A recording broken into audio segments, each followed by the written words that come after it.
చాలా షార్ట్ నోటీస్లో మీరు అందరు అక్కడ గ్యాదర్ అయ్యారు. Very thank you for that.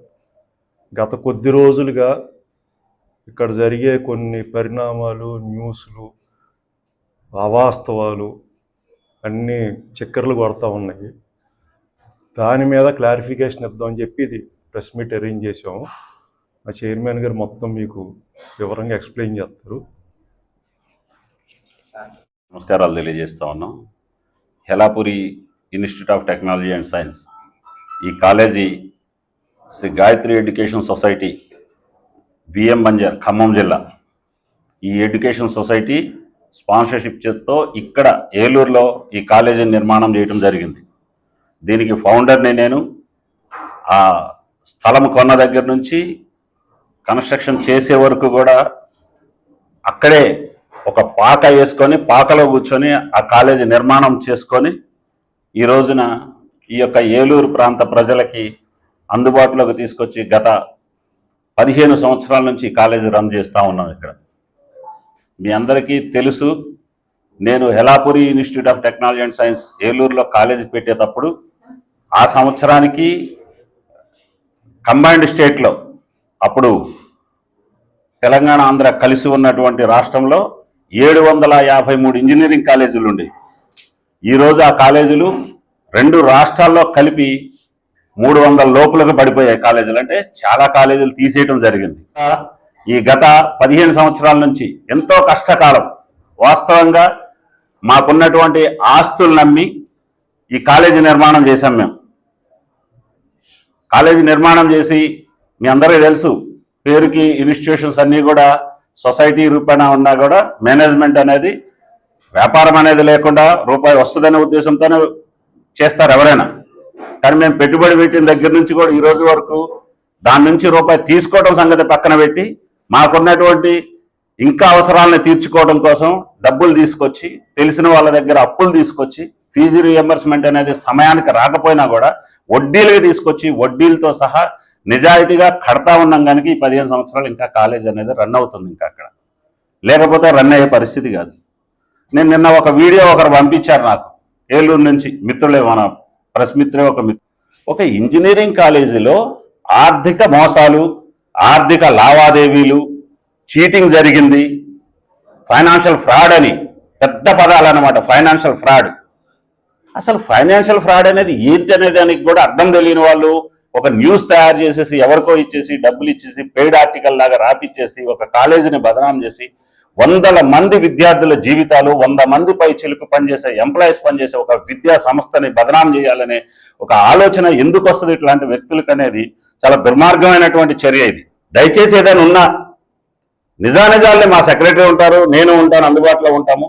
మీకు ఏదైనా కావాలంటే ఆధారాలతో సహా మేము ఇస్తాం, ఆధారాలతో సహా ఇస్తాం. మేము ఆధారాలు లేకుండా ఇటువంటి న్యూస్ ఏదైనా వచ్చిందాన్ని దయచేసి మీరందరూ కూడా దాన్ని ఖండించాలని చెప్పేసి, ప్రచారం చేయొద్దని చెప్పి, ఏదైనా ఆధారం ఉంది నిజంగానే మేము తప్పు చేశామంటే మీరు ప్రచారం చేయండి, దానికి మేము కట్టుబడి ఉంటాం. ఎవరైనా దాన్ని కాదనరు. నిజంగానే మేము తప్పు చేసి ఉంటే, అది న్యూస్ బయటకు వచ్చింది, మేము తప్పు చేసిన దాని మీద అంటే మేము దానికి ఖచ్చితంగా మేము శిక్షార్హులమే. ఏమీ లేకుండా మమ్మల్ని నిరాధారంగా తీసుకొచ్చేసి ఈ విధంగా బదనాం చేస్తే మా ఒక్కరి దాని మీద నిలబడి ఉండదు. ఇది కొంతమంది 100 మంది ఉద్యోగస్తులు ఉన్నారు, 1000 మంది పిల్లలు ఉన్నారు, వాళ్ళ భవిష్యత్తుకు సంబంధించినటువంటి విషయం కనుక దయచేసి మీడియా మిత్రులందరినీ మరి ఒక్కసారి నమస్కరించి చెప్తా ఉన్నాను. ఆధారాలు లేనిది, నిరాధారమైనటువంటి వాటిని ప్రచారం చేయొద్దని చెప్పి కోరుకుంటా ఉన్నాము. దయచేసి అరసవల్లి అరవింద్ అనే వ్యక్తి ఈ యొక్క సంస్థను కొనుక్కుంటానని ముందుకొచ్చాడు. అతను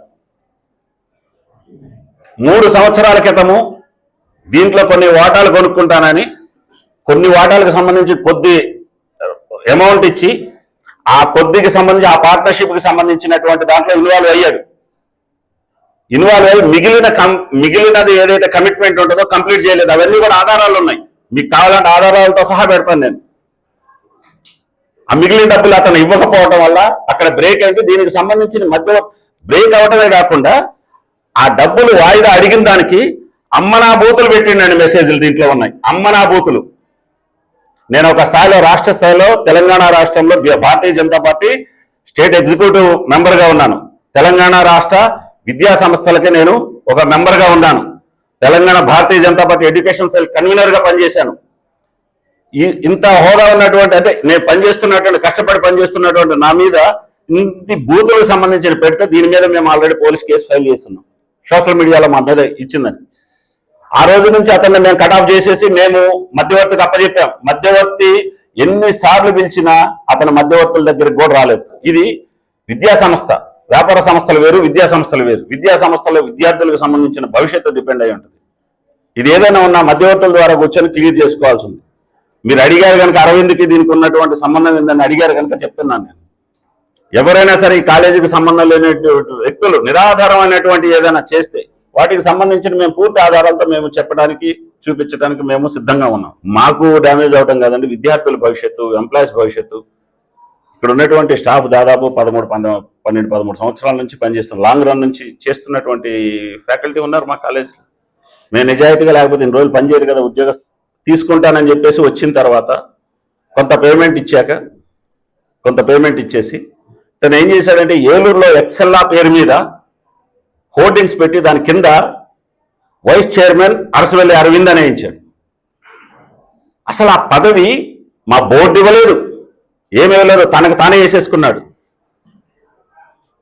సేమ్ టైం కాలేజీలో ఏదైతే నేను కూర్చునే క్యాబిన్ ఉందో నా క్యాబిన్ వెనక వైపున తన ఫోటో పెట్టున్నాడు. నేను ఒకరోజు కాలేజీకి వచ్చిన తర్వాత చూశాను. నేను చూసి ఇమీడియట్గా తీపిచ్చాను. సిటీలో వేసిన హోర్డింగ్స్కి సంబంధించినటువంటి నీ వ్యాపార సంస్థ పేరు వేసుకో, అంతేగాని హెలాపురి ఇన్స్టిట్యూట్ను వాడటానికి వీల్లేదని ఖచ్చితంగా ఆ రోజే చెప్పేసిన తర్వాత అది అయిపోయింది. తాను ఎంపీకి చేస్తున్నాను, అది చేస్తున్నా, ఇది చేస్తున్నాను అని చెప్పేసి చాలా చెప్పుకొచ్చాడు. నేను అప్పటికి చెప్పాను, బాబు నువ్వు ఎంపీకి చేయటం కాదు, నేను ఖమ్మం పార్లమెంట్కి నేను సీట్ అడిగానండి. మీకు టీవీలో కూడా చూసే ఉంటారు చాలా మంది. భారతీయ జనతా పార్టీ అభ్యర్థిగా షార్ట్ లిస్ట్ లో ఈవీ రమేష్ పేరు చాలా సందర్భాలు షార్ట్ లిస్ట్ లో ఆఖరి వరకు కూడా నా పేరే వచ్చింది. నేను కూడా ప్రయత్నం చేసి అట్లా అని చెప్పేసి నాకు అక్కడ ఒక విద్యా సంస్థ ఉంది, నా విద్యా సంస్థను నేను వాడుకోవాలా. నాకు వ్యాపార సంస్థలు ఉన్న వ్యాపార సంస్థల పేరు లేదు. వ్యాపారాలు వేరు, రాజకీయాలు వేరు, వ్యక్తిత్వాలు వేరు. దానికి చేయాలి. కానీ తనకు ఉన్నటువంటి అవకాశాన్ని ఇక్కడ ఏలూరు, అతను ఈ సొంత ఊరు కాదు, ఇక్కడ ఏలూరు కాదు, ఇక్కడ ఎంట్రీ కోసం ఈ కాలేజీలోకి ఇన్వాల్వ్ అయ్యి ఈ కాలేజీని అడ్డం పెట్టుకొని రాజకీయంగా తాను ముందుకు పోవాలి, ప్రమోట్ చేసుకోవాలనే కాన్సెప్ట్ తో వచ్చినటువంటి దురుద్దేశం. అదే దురుద్దేశంతో ఇవాళ ఈ కాలేజీలో ఏదో ఫైనాన్షియల్ ఫ్రాడ్ జరిగిందని చెప్పి అదే దురుద్దేశాన్ని ఇక్కడ చూపిస్తున్నాడు అనేది దయచేసి అందరికి అర్థమయ్యే ఉంటుందని నేను కోరుకుంటున్నాను. ఎవరైతే ఉంటారో లావణ్య అని చెప్పేసి ప్రజెంట్ ప్రిన్సిపాల్ గా ఆమె ఛార్జ్ తీసుకొని పనిచేస్తా ఉంది. ఆమెని అత్యంత దారుణంగా మాట్లాడటం కాకుండా, బెదిరించడమే కాకుండా, కాలేజీ ఫీజులు ఏదైతే ఎగ్జామ్ ఫీజు కట్టాలంటే డేట్ ఉంటుంది, జేఎన్టీ యూనివర్సిటీ యొక్క డేట్, కట్ ఆఫ్ డేట్ ఉంటుంది. ఆ కట్ ఆఫ్ డేట్ లోపల పిల్లల దగ్గర ఫీజు కలెక్ట్ చేసేసి ఆ ఫీజుని యూనివర్సిటీకి పంపిస్తేనే వాళ్ళు హాల్ టికెట్లు ఇవ్వడం జరుగుతుంది. ఇవ్వద్దని చెప్పేసి ఆ ప్రిన్సిపాల్ మీద ఒత్తిడి తీసుకొస్తే నేను అప్పటికప్పుడు అమ్మాయికి ఫోన్ చేసి, ఆ ప్రిన్సిపాల్కి ఫోన్ చేసి, అమ్మా ఇమ్మీడియట్ గా మీరు ఫీజులు కట్టించుకోండి, దీనికి సంబంధించిన సబ్జెక్టు వేరే వాళ్ళు ఎవరో చెప్పారని మీరు ఎట్లా అవుతారని చెప్పేసి నేను అక్కడ చెప్పడము. అదేవిధంగా మా కరుణానిధిని కూడా ఆ రోజున మా ఏవో ఉంటారు కరుణానిధిని కూడా ఇన్వాల్వ్ చేసిన తర్వాత వాళ్ళు ఇమ్మీడియట్ గా దాంట్లో ఇన్వాల్వ్ అయ్యి ఫీజులు కట్టించి యూనివర్సిటీకి సంబంధించి ఫీజులు కట్టిన తర్వాత పిల్లలకి ఎలిజిబిలిటీ వచ్చింది.